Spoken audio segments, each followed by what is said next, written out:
உடன்பிறப்புகளுக்கு அவருடைய பாதத்தை தொட்டு வணங்கி கேட்டுக்கொள்கிறேன். எஸ்ஐஆர் வாக்காளர் சிறப்பு திருத்த முகாமினை நாம் அனைவரும் தன்னுடைய உயிர் மூச்சாய் கருதி திட்டத்திற்கு நாம் ஆதரவளிக்க வேண்டும்.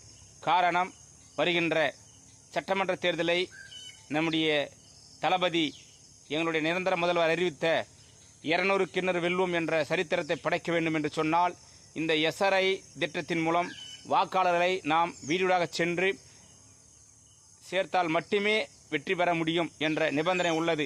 இது 2வது சுதந்திர போராட்டம். இதனால் கழக உடன்பிறப்புகள் அனைவரும் உயிர் மூச்சாய் திகழ்ந்து இந்த எஸ்ஆர்ஐ திட்டத்திற்கு வருகின்ற அதிகாரிகளுக்கு ஆதரவு தந்து கழக உடன்பிறப்புகள் நல்லது தருமாறு உங்கள் பொற்பாதங்களை வணங்கி கேட்டுக்கொள்கிறேன். இது 2வது சுதந்திர போராட்டம். நாம் ஜனநாயகத்தை கட்டிக்காக்க வேண்டும் என்று சொன்னால் இந்த திட்டத்தினை நாம் அனைவரும் செயல்படுத்த வேண்டும் என்று உங்கள் பொற்பாதங்களை வணங்கி கேட்டுக்கொள்கிறேன். நன்றி, வணக்கம்.